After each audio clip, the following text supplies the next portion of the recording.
നമസ്കാരം,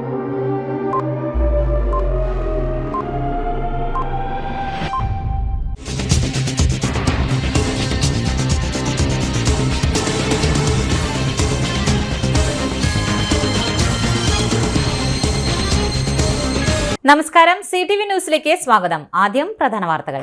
ഇന്നത്തെ പ്രധാന വാർത്തകൾ നിങ്ങൾക്കായി സമർപ്പിക്കുന്നത് Lalees hyper market, Lalees mall, Pattikkad centre, Thrissur.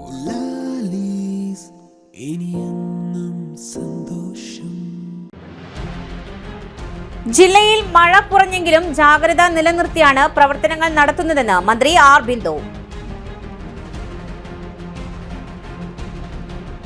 Peechi അണക്കെട്ടിൽ നിന്നും വൻതോതിൽ വെള്ളം തുറന്നുവിട്ടതിൽ ജനങ്ങളും ജനപ്രതിനിധികളും കടുത്ത പ്രതിഷേധത്തിൽ.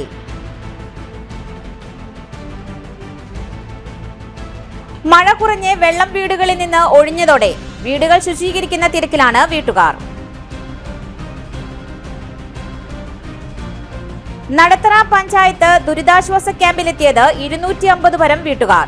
150 വീടുകളിൽ വെള്ളം കയറി. വിശദമായ വാർത്തകളിലേക്ക്. ജില്ലയിൽ കഴിഞ്ഞ 2 ദിവസങ്ങളിലായി മഴ കുറവാണെങ്കിലും ജാഗ്രത നിലനിർത്തിയാണ് പ്രവർത്തനങ്ങൾ നടപ്പാക്കുന്നതെന്ന് ഉന്നത വിദ്യാഭ്യാസ വകുപ്പ് മന്ത്രി ഡോക്ടർ ആർ ബിന്ദു. കളക്ടറേറ്റിൽ ചേർന്ന ജില്ലാതല ഉദ്യോഗസ്ഥരുടെ യോഗത്തിൽ കാലവർഷവുമായി ബന്ധപ്പെട്ട സ്ഥിതികൾ വിലയിരുത്തി. വടക്കാഞ്ചേരി മുനിസിപ്പാലിറ്റിയിലെ അകമല മേഖലയിൽ മണ്ണിടിച്ചിൽ സാധ്യത കണ്ടെത്തിയതിനെ തുടർന്ന് മുൻകരുതൽ നടപടിയുടെ ഭാഗമായി പ്രദേശവാസികളെ ബന്ധുവീടുകളിലേക്കും ക്യാമ്പുകളിലേക്കുമായി മാറ്റി. ചേലക്കര പോലീസ് സ്റ്റേഷൻ പരിധിയിൽ പാഞ്ഞാൾ പഞ്ചായത്തിൽ ഒലിപ്പാറക്കുന്നിൽ 42ഓളം കുടുംബങ്ങൾ താമസിക്കുന്ന വീടുകളുടെ മുകൾ വശത്തായി മണ്ണ് അടർന്നു വീഴുന്ന സാഹചര്യം കണ്ടതിനെ തുടർന്ന് കുടുംബാംഗങ്ങളെ മാറ്റുന്നതിനുള്ള നടപടി സ്വീകരിച്ചു. വടക്കാഞ്ചേരി ബസ് സ്റ്റാൻഡിന് സമീപം മണ്ണിടിച്ചിൽ അടിയന്തരമായി പരിശോധിക്കുവാൻ ജിയോളജിസ്റ്റിന് നിർദ്ദേശം നൽകി. ക്യാമ്പുകളിൽ നിന്നും തിരിച്ച് വീടുകളിലേക്ക് മടങ്ങുന്നതിനു മുൻപായി വീടും പരിസരവും ശുചീകരിക്കുവാൻ സന്നദ്ധ പ്രവർത്തകർ ഉൾപ്പെടെയുള്ളവരുടെ സേവനം മന്ത്രി ആവശ്യപ്പെട്ടു. കോളേജുകളിലെ NCC, NSS വോളണ്ടിയർമാരുടെ സേവനം ഇതിനായി ഉപയോഗിക്കുമെന്നും മന്ത്രി വ്യക്തമാക്കി. ചാഴൂർ പഞ്ചായത്തിലെ കമാൻഡോ മുഖം സ്ലൂയിസ് ശക്തമായ ഒഴുക്കിനെ തുടർന്ന് പൊട്ടിപ്പോയതിനാൽ പ്രദേശത്തെ കുടുംബങ്ങളെ സുരക്ഷിത സ്ഥാനത്തേക്ക് മാറ്റിയിട്ടുണ്ട്.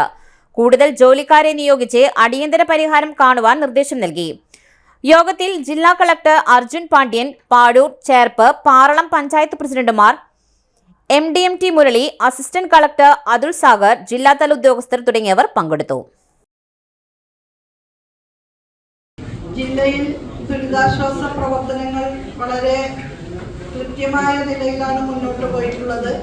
വിവിധ വകുപ്പുകളുടെ ഏകോപനം ശരിയായ രീതിയിൽ നടത്താൻ കഴിഞ്ഞതുകൊണ്ട് ഈ ഒരു സ്ഥിതിവിശേഷം വലിയ പ്രശ്നങ്ങൾ കൂടാതെ തരണം ചെയ്യാൻ സാധിച്ചിട്ടുണ്ട്. വയനാട്ടിൽ ദുരന്തമുണ്ടായ അന്നേ ദിവസം മഴയുടെ അളവ് കൂടുതലുണ്ടായിരുന്ന ദിവസം തന്നെ വൈകുന്നേരം ജില്ലാതലത്തിൽ ഉദ്യോഗസ്ഥരുടെയും ജില്ലയിലെ എല്ലാ MLA-മാരുടെയും തദ്ദേശ സ്വയംഭരണ സ്ഥാപനങ്ങളിലെ അധ്യക്ഷന്മാരുടെയും യോഗം വിളിച്ചു ചേർത്തിരുന്നു. ആ യോഗത്തിൽ എടുത്ത തീരുമാനപ്രകാരം പിറ്റേ ദിവസം തന്നെ മണ്ഡല തലത്തിൽ MLA-മാരുടെ നേതൃത്വത്തിൽ ഏകോപിതമായി മണ്ഡല തലത്തിലുള്ള പ്രവർത്തനങ്ങൾ മുന്നോട്ട് കൊണ്ടുപോകുന്നതിന് വേണ്ട തീരുമാനമെടുത്തു. MLA-മാരെല്ലാവരും അവരവരുടെ മണ്ഡലങ്ങളിൽ തദ്ദേശ സ്വയംഭരണ സ്ഥാപനങ്ങളുടെ നേതൃത്വത്തെ പങ്കെടുപ്പിച്ചുകൊണ്ട് അവരുടെ മണ്ഡല തലത്തിലുള്ള ഉദ്യോഗസ്ഥ നേതൃത്വത്തെ പങ്കെടുപ്പിച്ചുകൊണ്ടുള്ള യോഗങ്ങൾ നടത്തുകയുണ്ടായി. മണ്ഡലങ്ങളുടെ വിവിധ ഭാഗങ്ങളിൽ പ്രയാസം നേരിടുന്ന ഇടങ്ങളിൽ ഇടപെടാൻ നല്ല രീതിയിൽ സാധിച്ചു.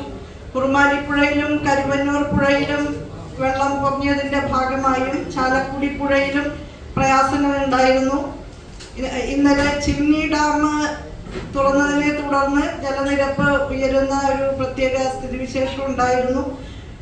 ദുരന്തബാധിത സാധ്യതകളുള്ള മേഖലകളിൽ നിന്നൊക്കെ സമയബന്ധിതമായിട്ട് ആളുകളെ ദുരിതാശ്വാസ ക്യാമ്പുകളിലേക്ക് നയിക്കാൻ സാധിച്ചു എന്നുള്ളത് പ്രയാസങ്ങൾ ഒഴിവാക്കുന്നതിന് സഹായകരമായിട്ടുണ്ട്. അകമല, ചേലക്കര പ്രദേശങ്ങളിൽ മണ്ണിടിച്ചിൽ സാധ്യതയുണ്ട് എന്ന് ജില്ലാ ജിയോളജിസ്റ്റ് യോഗത്തിൽ റിപ്പോർട്ട് ചെയ്തിരുന്നു. ആദ്യം നടന്ന യോഗത്തിൽ തന്നെ വടക്കാഞ്ചേരി MLA സേവിയർ ചിറ്റിലപ്പള്ളി ഈ ഒരു സ്ഥിതിവിശേഷത്തിന്റെ ഗുരുതരാവസ്ഥയെക്കുറിച്ച് സൂചിപ്പിക്കുകയുണ്ടായി. ആ യോഗത്തിൽ തന്നെ ജില്ലാ ജിയോളജിസ്റ്റിനോട് അതുമായി ബന്ധപ്പെട്ട കാര്യങ്ങൾ പരിശോധിക്കണമെന്ന് നിർദ്ദേശം നൽകിയിരുന്നു. തുടർന്ന് അകമലയിൽ റിസ്ക് ഉള്ള 8 കുടുംബങ്ങളെ മാറ്റിപ്പാർപ്പിക്കാൻ നടപടി സ്വീകരിച്ചിരുന്നു. ഇന്നലെ നടന്ന പത്രസമ്മേളനത്തിൽ അത് വിശദീകരിച്ചുകൊണ്ട് പറഞ്ഞപ്പോൾ പാനിക് ഉണ്ടാക്കുന്ന രീതിയിൽ റിപ്പോർട്ട് ചെയ്യരുത് എന്ന് അഭ്യർത്ഥിച്ചിരുന്നു. കാരണം ഇപ്പോൾ നിയന്ത്രണ വിധേയമാണ് എല്ലാ കാര്യങ്ങളും. സുരക്ഷിതമായ ഇടങ്ങളിലേക്ക് ആളുകളെ ദുരന്തമുണ്ടായാൽ ബാധിക്കും എന്ന് സാധ്യതയുള്ള ആളുകളെ സമയത്ത് തന്നെ മാറ്റി പാർപ്പിക്കാനൊക്കെ നടപടികൾ സ്വീകരിക്കപ്പെട്ട് കഴിഞ്ഞിട്ടുണ്ട്. കൂടുതൽ പേരിലേക്ക് പരിഭ്രാന്തി വളർത്തിയിട്ട് കാര്യമില്ല. ആ നിലയിൽ കാര്യങ്ങൾ കൈകാര്യം ചെയ്യാൻ സാധിച്ചു.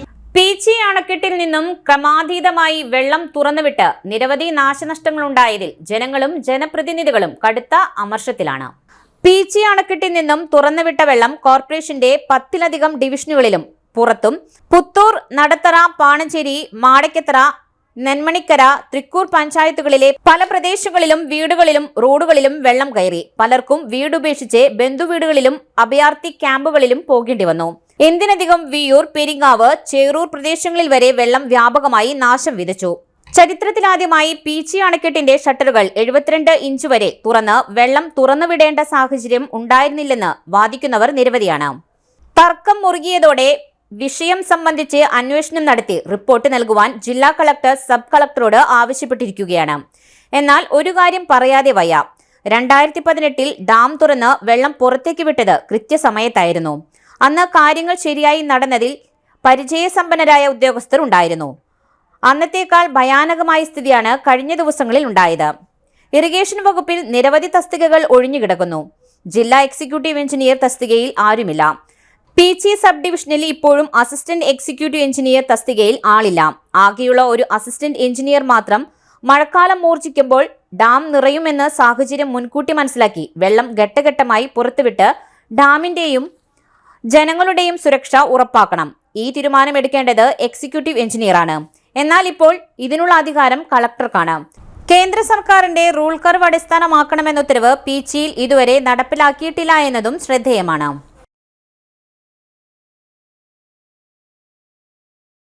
ഞാനിപ്പോൾ നിൽക്കുന്നത് മ്യൂസിയം ക്രോസ് ലൈനിലാണ്. ഇന്ന് museum cross line Kunduvara, Gandhinagar, Vyloppilly Nagar, പൂങ്കുന്നത്തിൻ്റെ പല പ്രദേശങ്ങൾ, അയ്യന്തോളിൻ്റെ പല ഭാഗങ്ങളടക്കം ഇന്ന് വെള്ളത്തിൽ മുങ്ങുകയും ഒരുപാട് വീടുകളിലേക്ക് വെള്ളം കയറി ആളുകൾ ദുരിതാശ്വാസ ക്യാമ്പിലേക്ക് പോകേണ്ട അവസ്ഥ വന്നു. ഇത് വരാൻ കാരണം പീച്ചി ഡാമിൻ്റെ മാനേജ്മെൻറ്റിലെ പരാജയമാണ്. 27-ാം തീയതി പീച്ചി ഡാമിൽ ബ്ലൂ അലർട്ട് പ്രഖ്യാപിച്ചു. അവിടുത്തെ അധിക വെള്ളം അവർ പമ്പ് ഹൗസിലേക്കാണ് വിട്ടത്. 27-ാം തീയതി തന്നെ സെൻട്രൽ മെട്രോളജിക്കൽ ഡിപ്പാർട്ട്മെന്റ് പ്രസ് റിലീസിൽ പറഞ്ഞു കേരളത്തിൽ ഹെവി റെയിൻ ഉണ്ടെന്ന് പറഞ്ഞു. അതായത് പീച്ചി ഡാം മാനേജ്മെന്റ് ചെയ്യുന്ന കലക്ടർ അടക്കമുള്ള ആളുകൾ മനസ്സിലാക്കേണ്ടത് ഇത് ജൂലൈ മാസമാണ്. കേരളത്തിൽ ശക്തമായ മഴ ലഭിച്ചുകൊണ്ടിരിക്കുന്നു. പ്രളയമാണ് പല മേഖലകളിലും വന്നുകൊണ്ടിരിക്കുന്നത്. അപ്പോൾ 27-ാം തീയതി പവർ ഹൗസിലേക്ക് വെള്ളം വിടുമ്പോൾ പീച്ചി ഡാമിന്റെ ഷട്ടറുകൾ തുറക്കാമായിരുന്നു, തുറന്നില്ല. 28-ാം തീയതി തുറന്നില്ല. 29-ാം തീയതി ഇറിഗേഷൻ പീച്ചി ഡാം കൈകാര്യം ചെയ്യുന്ന ഇറിഗേഷൻ വകുപ്പ് കലക്ടറോട് 25 ഇഞ്ച് വെള്ളം തുറക്കട്ടെ എന്ന് പറഞ്ഞപ്പോൾ തൃശൂർ കലക്ടർ പറഞ്ഞത് 12 ഇഞ്ച് തുറക്കാനാണ് പറഞ്ഞത്. അതും 29-ാം തീയതി രാത്രി 8:30-ക്കാണ് അങ്ങനെ അനുമതി കൊടുത്തത്. അങ്ങനെ 12 ഇഞ്ച് തുറന്നു. അതിനുശേഷം 30-ാം തീയതി പുലർച്ചെയാണ് 25 ഇഞ്ചും പിന്നെ അത് 30-ആക്കി, അത് 50-ആക്കി 71 ഇഞ്ച് വരെ വെള്ളം വിടുകയാണ് ചെയ്തത്. ഒരൊറ്റ ദിവസം കൊണ്ട് മഴ പെയ്യുകയും പീച്ചി ഡാമിൽ നിന്ന് സമാനത്തിൽ കൂടുതൽ വെള്ളം വരികയും ചെയ്തതോടുകൂടി ഈ തൃശ്ശൂരിന്റെ താഴ്ന്ന പ്രദേശങ്ങളും പീച്ചിയുടെ പല ഭാഗങ്ങളും വെള്ളത്തിൽ മുങ്ങുകയുണ്ടായി. ഇത് അശാസ്ത്രീയമായ നടപടിയാണ്. ഡാം മാനേജ്മെന്റിൽ വന്ന പരാജയമാണ്. തൃശൂർ കലക്ടർക്ക് കുറച്ചെങ്കിലും വിദ്യാഭ്യാസവും വിവരമുണ്ടെങ്കിൽ അദ്ദേഹം ഡാം മാനേജ്മെന്റ് എന്താണെന്ന് പഠിക്കണം. ആ ഡാം മാനേജ്മെന്റ് എന്താണെന്ന് പഠിച്ചിട്ട് ഈ അധികാരികൾ കൃത്യമായിട്ട് ഇത് മനസ്സിലാക്കണം. ഈ നാടിനെ വെള്ളത്തിൽ മുക്കാനല്ല നിങ്ങളുടെ അധികാരം ഉപയോഗിക്കേണ്ടത്. ഇവിടെ വരുന്ന മഴയെക്കുറിച്ച് സെൻട്രൽ മെട്രോളജിക്കൽ വകുപ്പിന്റെ പ്രസ് റിലീസ് നിങ്ങൾ മനസ്സിലാക്കണം. ഇവിടെ ജൂലൈ മാസത്തിൽ വലിയ മഴയാണ് ഉണ്ടാവുന്നത്. അതനുസരിച്ച് പീച്ചി ഡാം നേരത്തെ തുറന്ന് വെള്ളം ക്രമീകരിച്ചിട്ടുണ്ടെങ്കിൽ ഇന്ന് ഈ കാണുന്ന ദുരിതം ഈ നാട്ടുകാർ അനുഭവിക്കേണ്ടി വരികയില്ല. ഇതിനെതിരെ ശക്തമായ പരാതി കൊടുക്കണം. ഈ നാട്ടുകാർക്കുണ്ടായ നഷ്ടപരിഹാരത്തിന് സർക്കാരാണ് ഉത്തരവാദി. സർക്കാർ നഷ്ടപരിഹാരം കൊടുക്കണം. മഴ ശക്തി കുറഞ്ഞതോടെ പ്രളയഭീതി ഒഴിഞ്ഞു. പുത്തൂർ പഞ്ചായത്ത് പരിധിയിൽ വെള്ളം കയറിയ വീടുകളിലെ ശുചീകരണ പ്രവൃത്തികളും ആരംഭിച്ചു. ശക്തമായ മഴയിൽ പുത്തൂർ പഞ്ചായത്തിലെ മണലിപ്പുഴയുടെ തീരപ്രദേശങ്ങളിലാണ് വലിയ തോതിൽ വെള്ളം കയറി നാശനഷ്ടങ്ങൾ സംഭവിച്ചത്. വെള്ളം കയറിയ വീടുകളുടെ എണ്ണം കൃത്യമായി ലഭിക്കുവാൻ ഇനിയും ദിവസങ്ങൾ എടുക്കേണ്ടി വരും. അത്രമാത്രം നാശനഷ്ടങ്ങളാണ് പഞ്ചായത്ത് പരിധിയിൽ സംഭവിച്ചത്. വീടുകളിൽ വെള്ളം കയറി ശുചിയാക്കുവാൻ പഞ്ചായത്തിന്റെ നേതൃത്വത്തിൽ നടപടികൾ ആരംഭിച്ചു കഴിഞ്ഞു. പഞ്ചായത്ത് അംഗങ്ങൾ, ജീവനക്കാർ, തൊഴിലുറപ്പ് തൊഴിലാളികൾ, അംഗൻവാടി ജീവനക്കാർ, ഹരിതകർമ്മ സേന അംഗങ്ങൾ, ആരോഗ്യ പ്രവർത്തകർ, കുടുംബശ്രീ അംഗങ്ങൾ, വിവിധ രാഷ്ട്രീയ കക്ഷി സംഘടനകൾ, യുവജനങ്ങൾ എന്നിങ്ങനെ ഒരു കൂട്ടായ പ്രവർത്തനമാണ് നടത്തിവരുന്നത്. വെള്ളം കയറിയ പ്രദേശങ്ങളിൽ വിവിധ സംഘങ്ങളായി തിരിഞ്ഞാണ് കോർഡിനേഷൻ ഉൾപ്പെടെയുള്ള ശുചീകരണ പ്രവൃത്തികൾ നടത്തുന്നത്. പഞ്ചായത്ത് പരിധിയിൽ പ്രവർത്തിച്ചിരുന്ന ദുരിതാശ്വാസ ക്യാമ്പുകളിൽ നിന്നും പലരും വീടുകളിലേക്ക് മടങ്ങിത്തുടങ്ങിയെന്നും വെള്ളക്കെട്ടിൽ ദുരിതം അനുഭവിക്കുന്നവർക്ക് കഴിയാവുന്ന സഹായങ്ങൾ ചെയ്തു നൽകുമെന്നും പഞ്ചായത്ത് പ്രസിഡന്റ് മിനി ഉണ്ണികൃഷ്ണൻ പറഞ്ഞു. പുത്തൂർ ഗ്രാമപഞ്ചായത്തിലെ കഴിഞ്ഞ 29-ാം തീയതി മുതൽ ഗ്രാമപഞ്ചായത്തിൻ്റെ വിവിധ ഭാഗങ്ങളിൽ, പ്രത്യേകിച്ച് മരത്താകര, കൈനൂർ പ്രദേശങ്ങളിൽ വെള്ളം കയറിയത് 2018-ലുണ്ടായ പ്രളയത്തിനേക്കാൾ കൂടുതൽ വെള്ളം ഈ പ്രദേശങ്ങളിലേക്ക് ഈ 2024-ലെ ഉണ്ടായ പ്രളയത്തിൽ കയറിയിട്ടുണ്ട്. പക്ഷേ എന്നിരുന്നാലും നാട്ടുകാരുടെയും അതുപോലെ തന്നെ മറ്റ് സന്നദ്ധ സംഘടനകളെയൊക്കെ സഹായത്തോടു കൂടി നമുക്ക് ആർക്കും പരിക്കില്ലാതെ അവരുടെ ക്യാമ്പുകളിലേക്ക് എത്തിക്കാൻ കഴിഞ്ഞിട്ടുണ്ട്. 3 ക്യാമ്പുകൾ നമ്മൾ 30-ാം തീയതി തന്നെ നമുക്ക് ആരംഭിക്കാനായിട്ട് സാധിച്ചിട്ടുണ്ട്. വളരെ പെട്ടെന്ന് തന്നെ ആ പ്രദേശങ്ങളിലെ ജനങ്ങളെ ക്യാമ്പുകളിലേക്ക് എത്തിക്കുന്ന പ്രവർത്തനങ്ങളിൽ പഞ്ചായത്ത് വളരെ നേരത്തെ തന്നെ തയ്യാറാക്കിയിരുന്നു. വെള്ളം കയറുന്നതിന് ഒരു പീച്ചിൽ നിന്ന് 28 സെൻറ്റിമീറ്റർ ഉയർത്തി എന്നറിഞ്ഞപ്പോൾ തന്നെ നമ്മൾ ഈ പ്രദേശങ്ങളിലേക്കൊക്കെ തന്നെ അനൗൺസ്മെൻറ്റ് വിടുകയും അവിടെയൊക്കെ അറിയിപ്പ് കൊടുത്തതിൻ്റെ ഭാഗമായി കുറേയേറെ പേര് ബന്ധുവീടുകളിലേക്കൊക്കെ മാറിയിട്ടുണ്ട്. എന്നിരുന്നാലും കുറേ പേര് വീടുകളിലുണ്ടായിരുന്നു. അവരെയൊക്കെ നമ്മൾ വളരെ പെട്ടെന്ന് തന്നെ ക്യാമ്പുകളിലേക്ക് എത്തിക്കാനായിട്ട് സാധിച്ചിട്ടുണ്ട്. അല്ലാത്ത ആളുകൾ വെള്ളം കയറിയതിന് ശേഷം ടോറസും മറ്റു വാഹനങ്ങളൊക്കെ ഉപയോഗിച്ച് നമ്മൾ ആളുകളെ വീടുകളിൽ നിന്ന് മാറ്റി. തുടർന്ന് നമുക്ക് 3 ക്യാമ്പുകളാണ് അടിയന്തരമായിട്ട് ആരംഭിച്ചത്. ഒന്ന് പുത്തൂർ LP സ്കൂളിലും മരത്താകര സെൻറ്റ് ജോസ് LP സ്കൂളിലുമാണ് ആദ്യഘട്ടത്തിൽ തുടങ്ങിയത്. അതിനോടൊപ്പം തന്നെ കൈനൂരിൽ ഉൾപ്പെട്ട കുറേ പേര് കൈനൂരിലെ അമ്പലം ഹാളിലാണ് അവർ ക്യാമ്പ് ആരംഭിച്ചത്.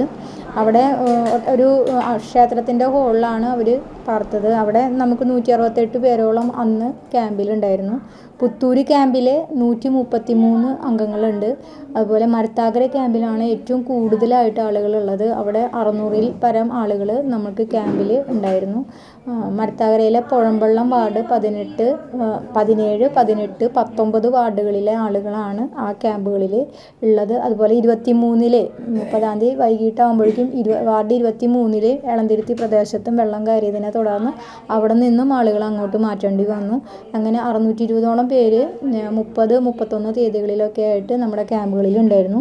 ഇപ്പോൾ കുറച്ച് ഒരു 10ഓളം വീടുകൾ ഇപ്പോൾ വീടുകളിലേക്ക് മാറാവുന്ന ഒരു കണ്ടീഷനിൽ പോയിട്ടുണ്ട്. ബാക്കിയുള്ള ആളുകൾ ഇപ്പോഴും ക്യാമ്പുകളിലുണ്ട്. ഈ ക്യാമ്പുകളിലുള്ള ആളുകളുടെ വീടുകളിലൊക്കെ ഈ പ്രളയം ബാധിച്ച വീടുകളിലെ വീട് ശുചീകരണ പ്രവർത്തനത്തിന് പഞ്ചായത്തിലെ വിവിധ മേഖലയിലുള്ള, അതായത് തൊഴിലുറപ്പ്, ആശാ വർക്കർമാർ, അംഗൻവാടി വർക്കേഴ്സ്, ഹെൽപ്പർമാർ, അതുപോലെ തന്നെ പഞ്ചായത്തിലെ ജീവനക്കാർ, മറ്റു എല്ലാ സന്നദ്ധ സംഘടനകൾ, രാഷ്ട്രീയ പാർട്ടി പ്രതിനിധികളുടെ സഹകരണത്തോടു കൂടി അവരുടെ യുവജന സംഘടനകളെയും കൂടി ഉൾപ്പെടുത്തിക്കൊണ്ട് നമ്മൾ വീടുകൾ ശുചീകരിക്കാൻ ഇന്നു മുതൽ ആരംഭിച്ചിട്ടുണ്ട്. പുത്തൂർ പുഴയിൽ ഒഴുക്കിൽപ്പെട്ട് കാണാതായ യുവാവിനായി 3-ാം ദിവസവും തിരച്ചിൽ നടത്തിയെങ്കിലും കണ്ടെത്താനായില്ല. പുത്തൂർ കൈനൂർ സ്വദേശി കാരാട്ടുപറമ്പിൽ തിലകന്റെ മകൻ 24 വയസ്സുള്ള അഖിലാണ് കഴിഞ്ഞ 30-ാം തീയതി ഉച്ചയ്ക്ക് ഒഴുക്കിൽപ്പെട്ട് കാണാതായത്. പുത്തൂരിൽ നിന്നും കൈനൂരിലെ വീട്ടിലേക്ക് പോകും വഴിയാണ് അപകടത്തിൽപ്പെട്ടത്. പുത്തൂർ കൈനൂർ റോഡിൽ കൂടെ നടന്നു പോകുമ്പോൾ ശക്തമായ കുത്തൊഴുക്കിൽ പെടുകയായിരുന്നു. നാട്ടുകാർ വിവരം അറിയിച്ചതോടെ അഗ്നിരക്ഷാസേന സ്ഥലത്തെത്തിയെങ്കിലും വെള്ളത്തിലെ ശക്തമായ കുത്തൊഴുക്ക് പ്രതിസന്ധിയായി. തുടർന്നാണ് മഴയുടെ ശക്തി കുറഞ്ഞതോടെ പുഴയിൽ വീണ്ടും കഴിഞ്ഞ ദിവസം വൈകിട്ട് തിരച്ചിൽ നടത്തിയത്. ഏറെ നേരം തിരച്ചിൽ നടത്തിയെങ്കിലും അഖിലിനെ കണ്ടെത്താൻ കഴിഞ്ഞില്ല. ഇനിയൊരു ഇടവേള. സേവന രംഗത്ത് 25 കൊല്ലമായി മണ്ണുത്തിയിൽ പ്രവർത്തിക്കുന്ന തട്ടിൽ ഫിനാൻസ് എന്ന സ്ഥാപനം 25ാം വയസ്സ് ആഘോഷിക്കുന്ന വേളയിൽ കാളത്തോട് സ്വന്തം ബിൽഡിംഗിൽ പ്രവർത്തനം ആരംഭിച്ചിരിക്കുന്നു. 1 ഗ്രാം സ്വർണത്തിന് കൂടുതൽ പണം, പലിശ നിന്ന ദിവസത്തേക്ക് മാത്രം, 5 മിനിറ്റിനുള്ളിൽ ലോൺ, 25 വർഷത്തെ പാരമ്പര്യം.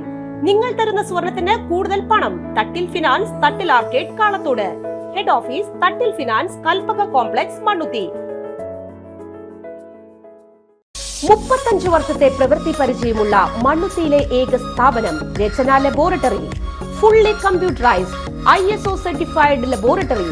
Haematology, biochemistry, electrolytes, hormones, serology, clinical pathology, ECG.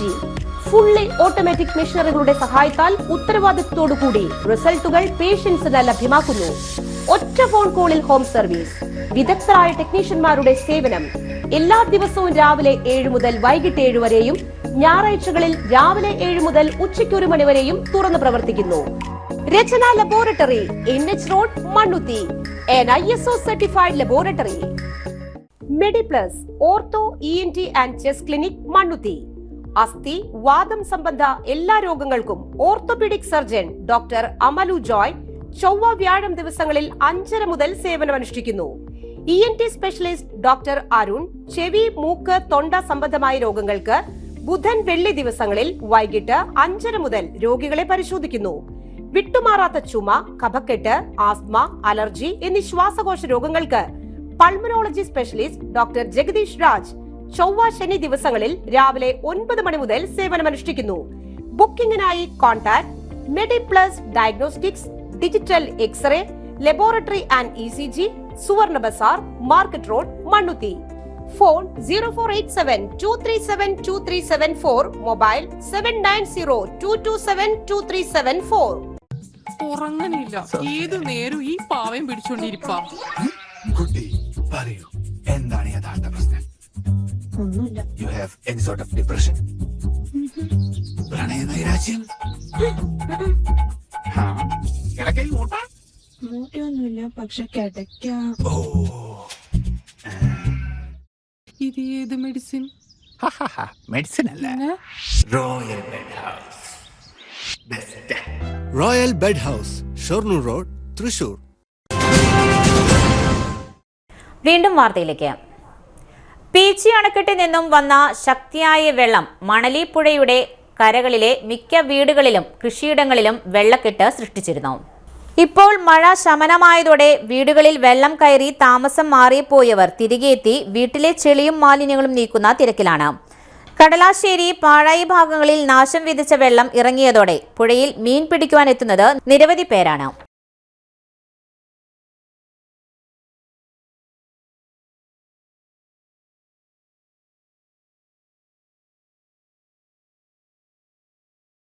തന്റെ പരിമിതിക്കുള്ളിൽ നിന്നും തന്നാലാവുന്നത് നൽകി വയനാടിനെ കൈത്താങ്ങാവുകയാണ് വെളുക്കര കൊറ്റനല്ലൂർ സ്വദേശി എടപ്പള്ളി വീട്ടിൽ ED അഗസ്റ്റിൻ. പത്രവിതരണത്തിന്റെ ഏജന്റായി ജോലി ചെയ്യുന്ന 63 വയസ്സുകാരനായ അഗസ്റ്റിൻ ചേട്ടൻ ചെറുപ്പം മുതലേ കേൾവിക്ക് തകരാറുണ്ട്. ജോലി ചെയ്ത് കിട്ടുന്ന തുച്ഛമായ തുക കൊണ്ടാണ് ജീവിക്കുന്നത്. സർക്കാരിന്റെ ശാരീരിക വെല്ലുവിളികൾ നേരിടുന്നവർക്കുള്ള പെൻഷൻ സഹായവും ഒരു ആശ്വാസമാണ്. അഗസ്റ്റിനെ 3 മാസത്തെ പെൻഷൻ തുകയായ 4800 രൂപയാണ് സർക്കാരിന്റെ ദുരിതാശ്വാസ നിധിയിലേക്കായി വെള്ളാങ്കല്ലൂർ ബ്ലോക്ക് പഞ്ചായത്ത് പ്രസിഡന്റ് സുധാ ദിലീപിനെ കൈമാറിയത്. തുടർ സാക്ഷരതാ വിദ്യാഭ്യാസ പദ്ധതിയിലെ 12ാം ക്ലാസ് വിദ്യാർത്ഥി കൂടിയാണ് അഗസ്റ്റിൻ. കഴിഞ്ഞ പ്രളയ സമയത്തും മുഖ്യമന്ത്രിയുടെ ദുരിതാശ്വാസ നിധിയിലേക്ക് സംഭാവന നൽകിയിട്ടുണ്ട്. തന്റെ വേവലാതികൾ മറന്നുകൊണ്ട് സാമൂഹ്യ പ്രവർത്തനങ്ങൾ നടത്തുവാനും മറ്റുള്ളവരെ സഹായിക്കുവാനും തനിക്കും കുടുംബത്തിനും സന്തോഷമാണെന്ന് അഗസ്റ്റിൻ പറഞ്ഞു. സമൂഹത്തിന് നല്ലതു വരുന്ന കാര്യങ്ങൾ ചെയ്യുവാൻ ഭാര്യ എമിലിയും മക്കളായ ആദർശും തേജസ്വിനിയും അഗസ്റ്റിൻ ചേട്ടനോടൊപ്പമുണ്ട്. Vellangallur block panchayat vice president Unnikrishnan Kuttiparambil, ക്ഷേമകാര്യ standing committee chairman Suresh Ammanath, തുടർ സാക്ഷരതാ ബ്ലോക്ക് പ്രേരക് ബേബി ജോയ് തുടങ്ങിയവർ ചടങ്ങിൽ സന്നിഹിതരായിരുന്നു. നടത്തറ പഞ്ചായത്ത് പരിധിയിൽ വെള്ളം കയറിയ സ്ഥലങ്ങളിൽ വ്യാപാര സ്ഥാപനങ്ങൾക്കുണ്ടായത് ലക്ഷങ്ങളുടെ നഷ്ടം. ശക്തമായ മഴയും പീച്ചിയിൽ നിന്ന് കൂടുതൽ വെള്ളം തുറന്നുവിട്ടതുമാണ് പ്രശ്നങ്ങൾക്ക് കാരണം. നടത്തറ പഞ്ചായത്തിലെ മൂർക്കനിക്കര പ്രദേശത്തെ കടകളിലാണ് വ്യാപകമായി നഷ്ടമുണ്ടായത്. പലർക്കും കടകളിലെ സാധനങ്ങൾ സുരക്ഷിതമായി സൂക്ഷിക്കുവാൻ പോലും കഴിയാത്ത അവസ്ഥയാണ് ഉണ്ടായതെന്ന് വ്യാപാരികൾ പറഞ്ഞു. തുണിക്കടകൾ, പലചരക്കു കടകൾ തുടങ്ങിയ സ്ഥാപനങ്ങളിലാണ് കൂടുതൽ നാശനഷ്ടം. കൂടാതെ പ്രിന്ററുകൾ, കമ്പ്യൂട്ടറുകൾ, ഫോട്ടോസ്റ്റാറ്റ് മെഷീൻ എന്നിവയും വെള്ളം കയറി നശിച്ചു. ഇതിനെല്ലാം നഷ്ടപരിഹാരം ലഭിക്കുവാൻ സർക്കാർ സംവിധാനം തയ്യാറാകണമെന്നാണ് വ്യാപാരികളുടെ ആവശ്യം. ഈ മഴവെള്ളക്കെടുതിയിൽ ഒരുപാട് നഷ്ടം ഉണ്ടായിട്ടുണ്ട്. കടകളിലെ പലചരക്ക് സാധനങ്ങൾ, അവരോട് ബന്ധപ്പെട്ട കടകൾ, ഓഫീസുകൾ, കമ്പ്യൂട്ടറുകൾ, ഒരുപാട് ഐറ്റംസ് കേടുവന്നത്. കടക്കാർക്ക് ഏകദേശം ഒരു 10-30,000 രൂപ മേലോട്ട് ഒരുപാട് നഷ്ടം വന്നിട്ടുള്ള ഒരു പ്രളയമാണ് ഇപ്പോൾ ഉണ്ടായിട്ടുള്ളത്. ഇതിലൊക്കെ ഒരു പരിഹാരം ഉണ്ടാവും നമുക്കറിയില്ല. എങ്കിലും നമ്മുടെ നഷ്ടങ്ങൾ പറയുകയാണെങ്കിലൂടെ ഞങ്ങൾക്ക് വ്യാപാരികൾക്ക് എന്ന് വെച്ചാൽ കഴിഞ്ഞ 2018 കൂടുതൽ വെള്ളമാണ് ഇപ്രാവശ്യം കയറിയിട്ടുള്ളത്. ശരിക്കും പറഞ്ഞു കഴിഞ്ഞാൽ അത് ഭയങ്കര കൂടുതൽ. ശരിക്കും വെച്ചാൽ പീച്ചി വെള്ളം വിട്ടത് കഴിഞ്ഞ പ്രാവശ്യം വിട്ടത് 56 ഇഞ്ചാണ്. ഇപ്രാവശ്യം 70 ഇഞ്ചാണ്ട് വിട്ടു. 24 മണിക്കൂറുള്ളിൽ. ഞങ്ങൾക്ക് പെട്ടെന്ന് ഒന്നും പറയാൻ പറ്റിയില്ല. മുന്നറിയിപ്പ് കിട്ടിയില്ല. ശരിക്കും പറഞ്ഞില്ല, പെട്ടെന്ന് ഒരു രാത്രി കൊണ്ട് ഇത്ര അധികം വെള്ളം കയറി കഴിഞ്ഞാൽ ഞങ്ങൾ എന്താ ചെയ്യുക? എവിടേക്ക് പോവാ? ആകെ പ്രശ്നമാണ്. വെള്ളം തകട് കൂടിയേക്ക് ഇനിയൊന്നും പറയാനില്ല ഞങ്ങൾക്ക് ഇതിന് മേലെ. എന്നിട്ട് പറയാ ഞങ്ങൾക്ക് എന്തെങ്കിലും കിട്ടുമെന്ന് നമുക്കറിയാം. ഇത്തരത്തിൽ വെള്ളം കയറി നാശനഷ്ടം സംഭവിച്ച സ്ഥാപനങ്ങൾ ആഴ്ചകൾ കഴിഞ്ഞാൽ മാത്രമേ പല കടകളുടെയും പ്രവർത്തനം സാധാ നിലയിലേക്ക് എത്തിക്കുവാൻ കഴിയൂ.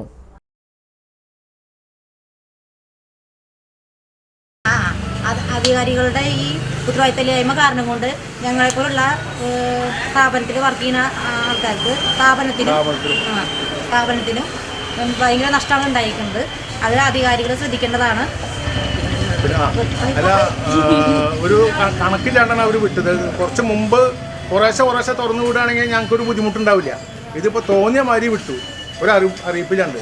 ഇതിന് മുമ്പ് ഒരാഴ്ച മുമ്പൊക്കെ കുറേശ്ശെ വിടുകയാണെങ്കിൽ നമുക്കൊരു പ്രശ്നം ഉണ്ടായിരുന്നില്ല. ഇതേമാതിരി 72 ഇഞ്ച് വിട്ടു എന്ന് പറയുന്നുണ്ട്. 2018 ഇത്ര കുഴപ്പമുണ്ടായിരുന്നില്ല. ഇതിപ്പോൾ വിവരമില്ലാത്ത കുറേ ആൾക്കാർ ഉദ്യോഗസ്ഥന്മാർ കയറി നിന്നപ്പോഴാണ് ഞങ്ങൾക്ക് ഈ ബുദ്ധിമുട്ടുണ്ടായത്. 2 ആഴ്ചത്തെ കച്ചവടം പോവും, ആകെ ചളിയും ആകെ വൃത്തികേടായിട്ട് ചെയ്യുന്നത്. ഒരു രക്ഷയില്ല. കണ്ടമാനം നഷ്ടം വന്നിട്ടുണ്ട്. ഇപ്പോൾ ആരെ തരുന്നതിൻ്റെ ഉത്തരവാദിത്വം ആരായിട്ടെടുക്കുക? പിന്നെ ഇപ്പം അന്വേഷണ കമ്മീഷൻ വെച്ചെന്ന് പറയുന്നുണ്ട്. എന്ത് കാര്യം എന്നാ പറഞ്ഞാൽ ഇതിനൊക്കെ ഞങ്ങൾക്ക് നഷ്ടപരിഹാരം ആര് തരും? ഇത്രയും ബുദ്ധിമുട്ടായിട്ടുള്ള ഒരു കാലം ഉണ്ടായിട്ടില്ല. വെള്ളം ഉണ്ട്. വെട്ടുകാട് കുടുംബാരോഗ്യ കേന്ദ്രത്തിന്റെ നേതൃത്വത്തിൽ കൈനൂർ ദുരിതാശ്വാസ ക്യാമ്പിൽ മെഡിക്കൽ ക്യാമ്പ് സംഘടിപ്പിച്ചു. വെള്ളം കയറിയതിനെ തുടർന്ന് പല ഭാഗങ്ങളിൽ നിന്നും കൈനൂർ ക്ഷേത്ര ഹാളിലേക്ക് താൽക്കാലികമായി മാറ്റി പാർപ്പിച്ചവർക്ക് വേണ്ടിയാണ് മെഡിക്കൽ ക്യാമ്പ് സംഘടിപ്പിച്ചത്. മെഡിക്കൽ ഓഫീസർ ഡോക്ടർ ഗിരീഷ് രോഗികളെ പരിശോധിച്ചു. Health inspector Suresh CK, junior health inspector Ramachandran TR, ആരോഗ്യ പ്രവർത്തകരായ സീന അനീഷ്, ശശിത തുടങ്ങിയവർ ക്യാമ്പിൽ പങ്കെടുത്തു. ജില്ലാ പഞ്ചായത്ത് അംഗം Joseph target, ward member PB Surendran തുടങ്ങിയവർ നേതൃത്വം നൽകി. നടത്തറ പഞ്ചായത്ത് പരിധിയിൽ വെള്ളം കയറിയത് 150-ൽ പരം വീടുകൾ. ദുരിതാശ്വാസ ക്യാമ്പിൽ മാത്രം എത്തിയത് 250ഓളം പേർ. കനത്ത മഴയും പീച്ചിയിൽ നിന്ന് കൂടുതൽ വെള്ളം തുറന്നുവിട്ടതുമാണ് നടത്തറ പഞ്ചായത്തിലെ താഴ്ന്ന പ്രദേശങ്ങൾ വെള്ളക്കെട്ടിലാകുവാൻ കാരണമായത്. പഞ്ചായത്ത് പരിധിയിലെ മൂർക്കനിക്കര, മുളയം, ചേരിപ്പറമ്പ്, ഇരവിമംഗലം, പുഞ്ചിരിപ്പാടം, പോലൂക്കര, ചവറാമ്പാടം എന്നിവിടങ്ങളിലാണ് പ്രധാനമായും വെള്ളം കയറിയത്. ഈ പ്രദേശങ്ങളിൽ നിന്നായി 250-ൽ പരം ആളുകളെയാണ് ദുരിതാശ്വാസ ക്യാമ്പുകളിലേക്ക് മാറ്റിപ്പാർപ്പിച്ചത്. കൂടാതെ ബന്ധുവീടുകളിലേക്കും മറ്റും മാറിയവർ വേറെയുമുണ്ട്. മഴ ശക്തി കുറഞ്ഞതോടെ എല്ലാ സ്ഥലത്തും വെള്ളം ഇറങ്ങിത്തുടങ്ങി. പലരും വീടുകളിലേക്ക് തിരികെ എത്തിത്തുടങ്ങി. ഓരോ വീടുകൾക്കും സ്ഥാപനങ്ങൾക്കും വ്യാപകമായ നാശനഷ്ടങ്ങളാണ് സംഭവിച്ചത്. നടത്തറ പഞ്ചായത്ത് ഓഫീസിലുൾപ്പെടെ വെള്ളം കയറി നാശനഷ്ടങ്ങളുണ്ടായി. ഇതെല്ലാം തന്നെ ജീവനക്കാരുടെയും പഞ്ചായത്ത് അംഗങ്ങളുടെയും നേതൃത്വത്തിൽ വൃത്തിയാക്കൽ പണികൾ നടത്തുകയാണ്. കൂടാതെ വാർഡ് തലത്തിലും ശുചീകരണ പ്രവൃത്തികൾ നടത്തിവരുന്നതായി പഞ്ചായത്ത് പ്രസിഡന്റ് ശ്രീവിദ്യ രാജേഷ് പറഞ്ഞു. മണലിപ്പുഴയിൽ ക്രമാതീതമായി വെള്ളം ഉയർന്നതിനെ തുടർന്ന് നടത്തറ ഗ്രാമപഞ്ചായത്തിലെ വിവിധ പ്രദേശങ്ങളിൽ വെള്ളത്തിൽ മുങ്ങിയിരിക്കുകയാണ്. 3 ക്യാമ്പുകളിലായി 250ഓളം വരുന്ന ആളുകളെ മാറ്റിപ്പാർപ്പിച്ചിട്ടുണ്ട്. നിരവധി വീടുകളുടെ മതിലുകളും ബാത്റൂമുകളും വീട്ടുപകരണങ്ങളും ഒക്കെ റോഡിലൂടെ ഒഴുകി നടക്കുന്ന സ്ഥിതിയാണ് ഉണ്ടായിട്ടുള്ളത്. 3-4 വീടുകൾ ഇടിഞ്ഞ് വീണിട്ടുണ്ട്. വലിയ നാശനഷ്ടമാണ് ഉണ്ടായിട്ടുള്ളത്. ഗ്രാമപഞ്ചായത്ത് ഓഫീസിലടക്കം വെള്ളം കയറി വലിയ നാശനഷ്ടങ്ങൾ ജനങ്ങളുടെ ജീവിത സാഹചര്യങ്ങളിൽ ഉണ്ടാക്കിയിരിക്കുകയാണ്. വെള്ളം കയറിയ മുഴുവൻ വീടുകളിലേക്കും ക്ലോറിനേഷനുള്ള സൗകര്യങ്ങൾ ആശാപ്രവർത്തകർ വഴി ചെയ്യുന്നുണ്ട്. കുടുംബശ്രീ പ്രവർത്തകർ, മറ്റ് സന്നദ്ധ പ്രവർത്തകർ, രാഷ്ട്രീയ പാർട്ടി പ്രതിനിധികളടക്കം നിരവധി പേർ ശുചീകരണ പ്രവർത്തനങ്ങളിൽ ഏർപ്പെട്ടിരിക്കുന്നു. തിരിച്ചെത്താം ഒരു ഇടവേളയ്ക്ക് ശേഷം. പരിശുദ്ധ സ്വർണ്ണ വിപണനത്തിന്റെ 26-ൽ പരം വർഷങ്ങൾ. സണ്ണീസ് ജ്വല്ലറി. കാലത്തിനൊപ്പം മാറുന്ന ഡിസൈനുകളുമായി തീർത്തും പരിശുദ്ധമായ സ്വർണം, വെള്ളി, ഡയമണ്ട് ആഭരണങ്ങൾ. ഇഷ്ടാനുസരണം തിരഞ്ഞെടുക്കുവാൻ ഏറ്റവും വലിയ ആഭരണ കളക്ഷൻ. വർഷങ്ങളായി പ്രവർത്തിച്ച് ജനവിശ്വാസം ആർജിച്ച പാരമ്പര്യം. ജനങ്ങളുടെ സൗകര്യാർത്ഥം മണ്ണുത്തിയിൽ തൃശൂർ ബസ് സ്റ്റോപ്പിന് സമീപവും പോസ്റ്റ് ഓഫീസിന് സമീപവുമായി 2 ഷോറൂമുകൾ. മോഹന വാഗ്ദാനങ്ങളില്ലാത്ത വിശ്വസ്ത സ്ഥാപനം സണ്ണീസ് ജ്വല്ലറി. തൃശൂർ ബസ് സ്റ്റോപ്പിന് സമീപം മണ്ണുത്തി. അവർ സിസ്റ്റർ കൺസേൺ സണ്ണീസ് ജ്വല്ലറി, പോസ്റ്റ് ഓഫീസിനു സമീപം മണ്ണുത്തി. നിങ്ങൾക്ക് ഡയബറ്റീസ് ഉണ്ടോ? ഡയബറ്റീസ് കണ്ണിന്റെ ഞരമ്പുകളെ ദുർബലപ്പെടുത്തി കാഴ്ച നഷ്ടപ്പെടുവാൻ സാധ്യതയുണ്ട്. കണ്ണിന്റെ ഞരമ്പുകളെ സംരക്ഷിക്കുന്ന നൂതന ചികിത്സയുമായി അമൃത കണ്ണാശുപത്രി മണ്ണുത്തി. കണ്ണോപ്പറേഷൻ ഇനി മണ്ണുത്തിയിൽ. 30 വർഷത്തെ സേവന പാരമ്പര്യവുമായി ഡോക്ടർ ആശ അമൃത കണ്ണാശുപത്രി മണ്ണുത്തി. നൂതന ഫ്രെയിമുകളും കോൺടാക്ട് ലെൻസുകളും ഇവിടെ ലഭ്യമാണ്. കൂടാതെ എല്ലാ ഇൻഷുറൻസ് പരിരക്ഷകളും ചികിത്സകളും ഇവിടെ ലഭിക്കുന്നു. അമൃത കണ്ണാശുപത്രി Mannuthy and Vadakkumchery. Phone 0487237485. Mobile 9061858682. ആതുര ശുശ്രൂഷ രംഗത്ത് 4 നൂറ്റാണ്ടായി മഹനീയ സേവനം കാഴ്ചവെച്ച് വിലങ്ങന്നൂർ സെന്ററിൽ പ്രവർത്തിക്കുന്ന പനക്കൽ ആയുർവേദ ഫാർമസിയുടെ നവീകരിച്ച ആയുർവേദ ക്ലിനിക് ഇപ്പോൾ തുറന്നു പ്രവർത്തിക്കുന്നു.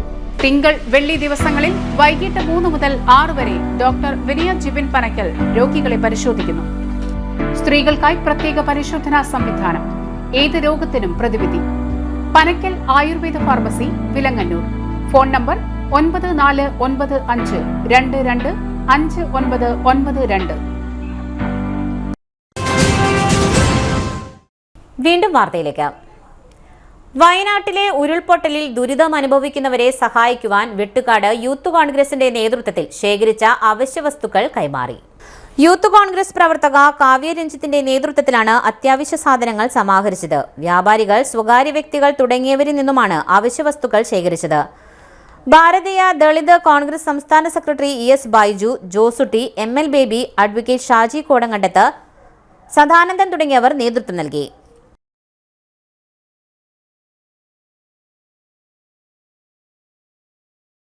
നമ്മുടെ പശ്ചിമഘട്ടത്തിന്റെ കിടപ്പാണ് പ്രധാനം.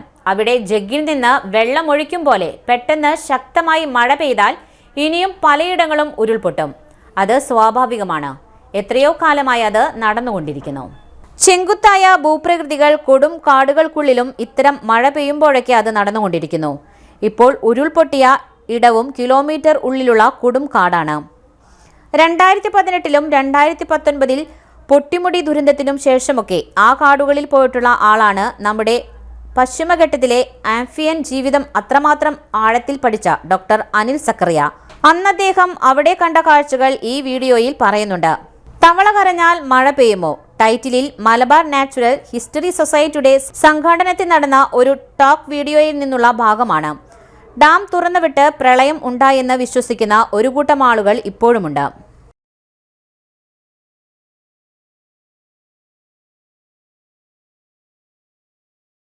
അപ്പുറത്ത് ഒരു റെയിൻഗേജ് ഉള്ള സ്ഥലം ആവലാഞ്ചി, 2000 മീറ്റർ താഴെയുള്ള സ്ഥലം. അപ്പുറത്ത് നമ്മൾ വെള്ളരിമല, അതിന്റെ അപ്പുറത്താണ് മേപ്പാടി, താഴെ നിലമ്പൂര്. ഇത് നമ്മൾ നോക്കുകയാണെങ്കിൽ ഈ ചുവന്ന കളർ കാണുന്ന ഈ മലയുടെ സ്ലോപ്സ് ആണ്, വെസ്റ്റേൺ സ്ലോപ്സ് ആണ്. അപ്പൊ അവിടെയുള്ള മഴയെല്ലാം ഈ നിലമ്പൂർ വാലിയിലേക്ക് വരും. ശരിക്കും പറഞ്ഞാല് വലിയ രീതിയിലുള്ള മഴ ഈ ഫ്ലഡിങ് ഉണ്ടാക്കുക. ഞങ്ങളുടെ തവള ഗവേഷണത്തിൽ നമ്മൾ 2018 മുതൽ നമ്മൾ മനസ്സിലാക്കിയത്, ഞങ്ങളെ യാത്ര പലതും നടന്നു. പ്രധാനമായിട്ടും റോഡ് പോയത് മാത്രമല്ല, കാട്ടുകൂടെ പോകുന്നുണ്ട്. ഞാൻ ചിന്നപ്പൻ കടലാർ പോയപ്പോൾ പറഞ്ഞത് ആ പാലൊക്കെ ഒഴുകിപ്പോയി. ആ ചെറിയൊരു തോടുണ്ട്, അതിനകത്തുള്ള വെള്ളമൊക്കെ കട്ടൻ കാപ്പി പോലെ ഒഴുകിപ്പോയിരുന്നത്. അതായത് പുള്ളി ആ ക്വാർട്ടേഴ്സിന് പുള്ളിന്റെ ഓഫീസിലേക്ക് വരാൻ പറ്റില്ല, അത്ര ഫ്ലഡിങ് ആയിരുന്നു. അത് നിങ്ങൾക്ക് അറിയില്ല ആ സ്ഥലം. പക്ഷെ നമ്മളൊരു കാര്യം, ഈ സ്ട്രീം ഉത്ഭവിക്കുന്ന ഫസ്റ്റ് ഓർഡർ സ്ട്രീം ഒക്കെ 1 മീറ്റർ ഡെപ്ത് പോയിട്ടുണ്ട്. അതായത് ടാഡ് പോൾസും അങ്ങനെ സ്ട്രീം എൻഡമിക് ആയിട്ടുള്ള തവളകൾ മുഴുവൻ വാഷ് ഔട്ട് ചെയ്ത് പോയിട്ടുണ്ട്. അപ്പം വലിയ രീതിയിൽ മഴ തവളകൾക്ക്, വലിയ തവളകൾക്ക് മാത്രമല്ല മീനുകൾക്കും പല ജീവികൾക്കും ഹെവി ടൊറൻഷ്യൽ റെയിൻ ആണ് ഉണ്ടാവുന്നത്. ഇത് ഞാൻ ഒരു ആവലാഞ്ചിലെ കേസ്, കാരണം ഇവിടെ റെയിൻ ഗേജ് ഉണ്ട്. പിന്നെ തമിഴ്നാട്ടില് നീലഗിരിയിൽ. അവിടെ ഈ കോളിഫ്ലവർ ഷോല എന്ന് പറയുന്ന ഒരു ഷോലൻ ഒഴുകി. അത് 4 ദിവസം കൊണ്ട് 2500 mm മഴ, അതായത് ഒരു വർഷം പെയ്യാണ്ട് 3/4 മഴ അവിടെ. അവരെ ചരിത്രത്തിലെ ഏറ്റവും വലിയ ലാൻഡ് സ്ലൈഡ് ഒക്കെ അവിടെ ഉണ്ടായി. 76 വർഷത്തിന് ശേഷമാണെന്നാണ് പറയുന്നത്. അവിടെ എല്ലാ റെക്കോർഡ്സും അത് തന്നെയാണ് നമ്മുടെ ഈ പുത്തുമല 2019 സംഭവിച്ചത്. തൃശൂർ പറവട്ടാനി ചേറ്റുപുഴക്കാരൻ ജോൺസന്റെ മകൻ ബേബി എന്ന 37-കാരനെ ഓഗസ്റ്റ് 1 മുതൽ കാണാതായതായി മണ്ണുത്തി പോലീസിൽ പരാതി നൽകി. കാണാതാകുമ്പോൾ പച്ചനിറമുള്ള ഷർട്ടും കാവി മുണ്ടുമായിരുന്നു വേഷം. എന്തെങ്കിലും വിവരം കിട്ടുന്നവർ മണ്ണുത്തി പോലീസിൽ അറിയിക്കുവാൻ താൽപ്പര്യപ്പെടുന്നു. ഫോൺ 0487 23 70 അല്ലെങ്കിൽ 9497 98 05 48 എന്ന നമ്പറിൽ ബന്ധപ്പെടുക. പ്രധാന വാർത്തകൾ ഒരിക്കൽ കൂടി. ജില്ലയിൽ മഴ കുറഞ്ഞെങ്കിലും ജാഗ്രത നിലനിർത്തിയാണ് പ്രവർത്തനങ്ങൾ നടത്തുന്നതെന്ന് മന്ത്രി ആർ ബിന്ദു. പീച്ചി അണക്കെട്ടിൽ നിന്നും വൻതോതിൽ വെള്ളം തുറന്നുവിട്ടതിൽ ജനങ്ങളും ജനപ്രതിനിധികളും കടുത്ത പ്രതിഷേധത്തിൽ.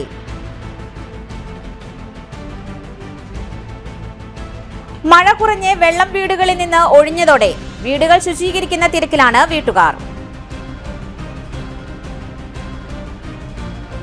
നടത്തറ പഞ്ചായത്ത് ദുരിതാശ്വാസ ക്യാമ്പിലെത്തിയത് 250 പരം വീട്ടുകാർ. 150 വീടുകളിൽ വെള്ളം കയറി.